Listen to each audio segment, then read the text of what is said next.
pergunta. Agora, qual você acha que vai ser o impacto da privatização dos Correios sobre o setor de transporte?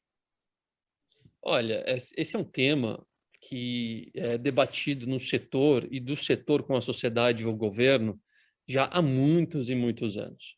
Os Correios, de fato, é um problema para o Brasil, né? Se tornou um problema para o Brasil aí nos últimos, vamos colocar, 10 anos, né? Porque é uma empresa estatal que goza de benefícios que o setor privado não tem. Todos os tipos de benefícios, né? Na área operacional, por exemplo, tem um monte, né? Os veículos deles não são restritos, nas vias restritas, não são submetidos às regulações que nós temos nos municípios em relação à circulação de veículos comerciais de carga. A gente chega, inclusive, a ver aqui no centro de São Paulo, isso também espalhado pelo Brasil afora, onde há aqueles calçadões no centro da cidade com um grande comércio. O veículo dos Correios sobe no calçadão e a polícia vai escoltando ele enquanto ele vai fazendo entrega ou coleta, né, nesses locais. Isso gera uma competição totalmente aí desleal.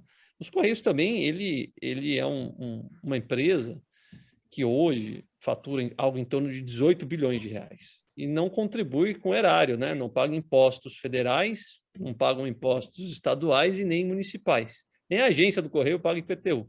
Ou seja, essa agência do Correio que tem no seu bairro, esse IPTU que ela não paga é rateado entre nós, né? A população. E todo esse tributo, se a gente colocar, por exemplo, fazer uma conta assim bem objetiva e bem rápida, né? Estamos falando de 18 bilhões, a carga tributária média do setor, entre impostos e taxas, tal, é de 46%. De 46% a 48%, vamos colocar 46%. Aqui, 8 bilhões e 200 milhões de reais que o governo deixa de arrecadar em impostos. E, mais uma vez, quem paga a conta? Eu, o Nelson, a Adilene, todo mundo paga essa conta, né? Ora, o prejuízo dos exercícios, né? Os Correios esse ano deve dar lá uma margem de rentabilidade. Muito tímida, mas deve dar uma margem de rentabilidade. Tendo isso em consideração, Nelson, é fundamental a gente pensar uma saída para esse problema que Correios virou para a sociedade brasileira.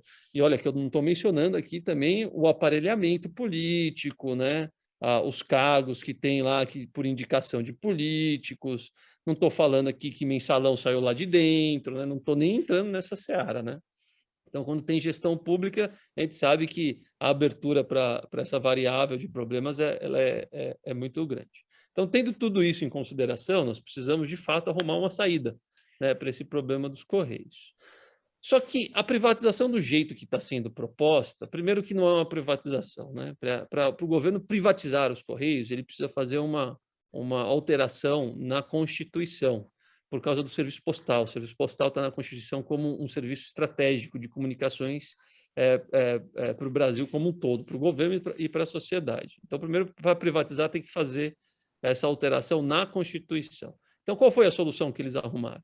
Eles arrumaram uma solução de concessionar, fazer uma concessão dos Correios, né? Eles vão fazer uma concessão, vão dar benefícios ao concessionário, que terá aí novamente vantagens contra o setor privado, né? Fazendo um desequilíbrio, né, injusto, competitivo no mercado. Eles vão também nomear ali uma nova agência. Então, a Anatel será, pelo que está no texto, tá? Não consegui ler o texto na íntegra ainda, que a gente não conseguiu acesso do texto na íntegra, mas a gente já viu alguns pontos. A Anatel será uma nova agência, então a Anatel vai controlar o que é encomenda, por exemplo. Isso é um perigo, né? Você deixar na mão de uma agência definir o que é encomenda. Ela pode, daqui a um ano, daqui a 2 anos, perceber que a concessão não está dando certo e começar a definir, olha, encomenda é um despacho que tem até 20 quilos, por exemplo, né?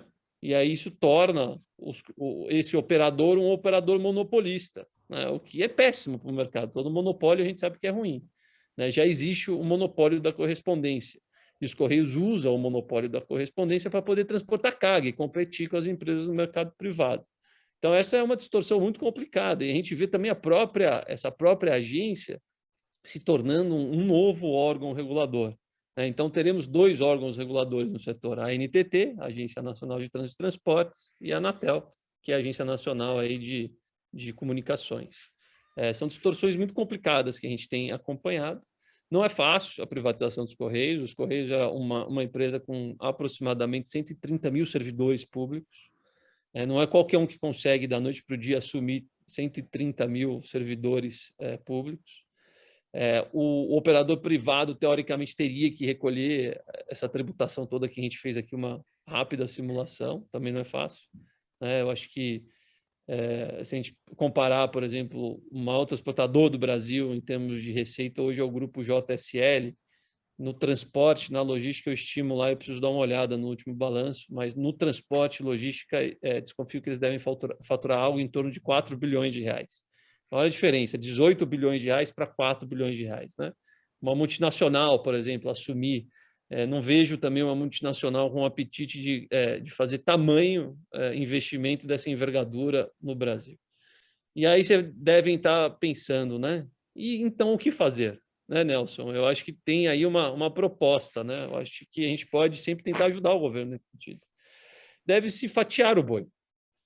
Pega o Banco Postal, por exemplo, e fatia ele com as fintechs, né? Impulsiona as fintechs brasileiras. A gente consegue, com isso, melhorar um bom ecossistema. Pega as correspondências e fatia isso com a rede de franqueados, que são empresas privadas, rentáveis, né? Que se submetem a regras específicas do setor privado. Então, a correspondência com os franqueados.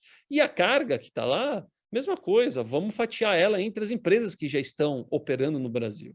Os Correios, ele opera sobre o monopólio postal, e o que dá sustentação no monopólio postal, na verdade, é um argumento que já caiu por água abaixo há muitos anos, de que os Correios é a única empresa que chega em 100% do território nacional.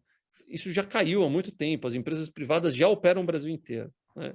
E temos cases de algumas empresas privadas que sozinhas já operam o Brasil inteiro. Eu conheço uma delas muito bem por coincidência, viu? Então, essa argumentação ela já se caiu há muito tempo. Então, é fácil pegar a carga que está nos Correios e distribuir entre as empresas privadas. E dessa forma a gente consegue, eu acho que uma solução para esse problema rapidamente. O projeto do governo é uma grande concessão. Vocês pretendem atuar no Congresso para modificar esse projeto dessa forma que você está falando? Existem muitas opiniões, né, dentro do setor. E, de fato, iremos atuar dentro das esferas governamentais, tentando ajudar. Porque o que a gente não pode ter? A gente não pode ter uma falsa privatização, né, mascarada de concessão, que fique pior ainda para a sociedade brasileira. E que fique pior, não vou esconder, para quem opera de forma privada no mercado. Né? Então, a gente vai tentar fazer esse trabalho para não deixar que o Brasil caia em uma nova cilada. E ainda há espaço, no seu entendimento, para se fazer essa negociação? Sim. A medida provisória agora ela foi aprovada pela Câmara de Deputados e foi agora para o Senado. Né? Então, tem todo um trabalho regulatório no Senado. Então, tem esse trabalho ainda a ser feito no Senado. Agora, as empresas que atualmente prestam serviço para os Correios já, elas largam com alguma vantagem nesse fatiamento, como vocês estão propondo? Como é que fica a situação dessas empresas que já atendem os Correios atualmente? Eu me refiro às empresas de transporte. Você está dizendo as transportadoras que estão lá, né? Subcontratadas pelos Correios. Essas empresas poderiam ser uma daquelas empresas que eu mencionei aqui do fatiamento da carga. Né? Poderiam já incluí-las nesse processo. Eu acompanhei, Dilene, esse processo, essa questão de Correios já há muito tempo e durante as nossas missões técnicas ao exterior. Né? E a gente viu muitos modelos. Na Inglaterra, por exemplo, o que eles fizeram? Eles fizeram um fatiamento do postal. Os Correios continuam operando lá, ainda existe o Royal Post, que é uma empresa muito pequenininha, e as empresas privadas também operam na correspondência. Lá não tinha tanto conflito assim com a carga, era muito mais focado com a correspondência. O que eles fizeram? Por ser um serviço fundamental, estratégico de comunicação para a sociedade inglesa, eles fatiaram isso, mas fatiaram de uma forma mais econômica. fizeram a avaliação de empresas interessadas, né, nesse tipo de operação de correspondências, se essas empresas têm infraestrutura, se elas têm know-how, se elas conseguiriam prestar um bom serviço para a sociedade. Feito isso, essas empresas todas foram lá cadastradas e foi dado a essas empresas, dado a sua capacidade instalada, uma quantidade percentual. Você tem aí uma capacidade instalada de transportar, eu vou fazer pequenos números, tá? 1 milhão de toneladas de produtos. Então, até 10% disso, você transportando correspondência dessa sua capacidade, eu te dou um benefício fiscal aqui, você paga X menos impostos. Se você passar dessa capacidade instalada, eu dobro o seu imposto, sua carga tributária. Para que isso? Para não ter concentração e ficar pulverizado entre empresas que têm condições de operar o sistema postal na Inglaterra. Então, existem vários modelos, né? E agora, voltando para a resposta da sua pergunta. Eu acho que sim, eu acho que na hora de pegar e fazer o fatiamento do transporte de carga, pega as empresas transportadoras que já estão lá, que são empresas organizadas, e deixa elas operarem. Nessa proposta não seria uma privatização, então. O governo manteria contratações das empresas privadas, é isso? A proposta que está andando hoje não é privatização. Mais uma vez, os governos não podem, ele é proibido pela Constituição em privatizar o sistema postal brasileiro. Então, ele está fazendo um sistema de concessionamento. E a gente está tentando modular esse sistema de concessionamento para um sistema muito mais inteligente. Tá entendeu? certo. Ok. Agora, com a pandemia, o e-commerce, o comércio, né, encomendas expressas cresceu muito. Você acha que isso aumentou o interesse por essa operação dos Correios? Como é que você vê a relação da pandemia e do aumento natural do e-commerce e essa concessão, como você está chamando, dos Correios? Vai haver muito interesse? Como é que vai ser qual que é a expectativa do setor em relação a essa concessão? O e-commerce ele cresceu cerca de 60% com a pandemia. Deu uma impulsionada muito forte. De fato, existe... E o setor entrou na crista da onda, né? Porque de fato, para mim, aí um dos 5 setores do futuro, né? Eu sempre digo que a gente tem grandes 5 setores do futuro, né? Saúde, telecomunicações, tecnologia, transporte, logística, e a pandemia provou isso, e energias renováveis. Para mim, esses são os 5 setores do futuro. Então, o mercado privado de investimentos olha muito para isso. Eu estou te dizendo isso porque qualquer tipo de concessionamento ou privatização dos Correios vão aparecer interessados, né? Interessados que conhecem da matéria ou não. O mercado, por exemplo, hoje de startups, ele gera, e sou absolutamente a favor de novas ideias, disrupção e tecnologia, viu? Aliás, eu acho que eu devo ser um dos mais a favor no setor para dar essa abertura. Mas, como tudo na vida, né? Tem o lado bom e o lado negativo, né? O lado negativo de startup, o que é? Às vezes a startup ela vem com um conceito e ela quer provar esse conceito. Então, ela passa anos e anos e anos e anos e anos e anos queimando cash de investidor pesado, né? Distorcendo um setor. Isso acontece. E lá na frente, observa-se que não é viável o projeto, né? A gente vê grandes startups já que são unicórnios que estão aí já há 6, 7 anos dando prejuízo, nunca deu uma linha de resultado até hoje. A gente chama de cash burner, né? Queimam o dinheiro do investidor. E por que eu estou dizendo isso? Porque o setor está tão em evidência e o e-commerce está tão em evidência que qualquer modelo que for colocado no mercado de privatização, de concessionamento dos Correios, vai aparecer gente para investir lá dentro, né? O que a gente tem que tentar, mais uma vez, é modular isso da melhor forma possível. Esse é um ponto de vista que eu trago aqui sempre para reflexão, né? E as empresas estrangeiras, você acha que elas estão nesse páreo? Sim, tanto operadores, né, investidores estratégicos, que a gente chama, que são as empresas que operam o transporte de cargas, como também outras empresas de outros setores que são operadores de e-commerce. A gente não pode confundir uma plataforma de e-commerce com um transportador, né? Tá certo que uma plataforma de e-commerce, o cerne do negócio é muito logística, né, e distribuição, mas o princípio dela é vender produto online, né? Esse é o princípio dela. E, mais uma vez, um projeto que requer quase 6 bilhões e meio de pagamento de impostos, um projeto que requer lidar com 130 mil servidores públicos, com um dos sindicatos laborais mais difíceis, que é o dos Correios, né? Com o problema do Postales, não falando do Postales, o Postales também poderia ser fatiado aí com os fundos que já existem no mercado, né?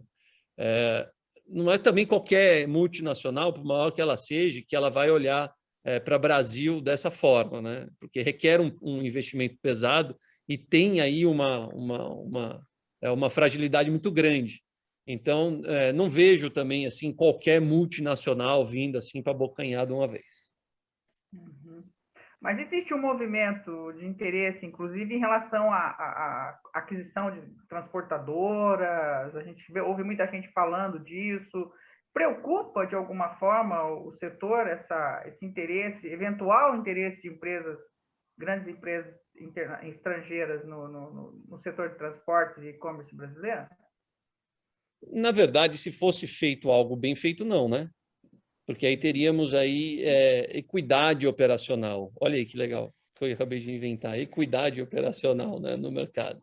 O que preocupa, e aí sendo operador estrangeiro ou não, não temos equidade operacional com o chegar do concessionamento dessa empresa desse tamanho, nesse volume.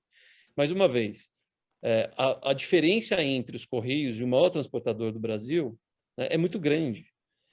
Se por um acaso um operador privado consegue, ele domina o mercado, né? Ele vai acabar dominando o mercado. Isso é ruim, diminui competitividade, isso é ruim para todo mundo, né?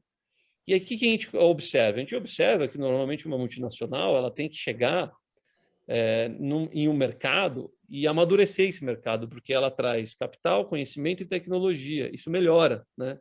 Então, eu não vejo com maus olhos, por exemplo, uma multinacional. Só não pode ser de forma distorcida, né? Ela tem que ter equilíbrio e equidade operacional nas regras, né? Todo mundo tem que jogar a mesma regra.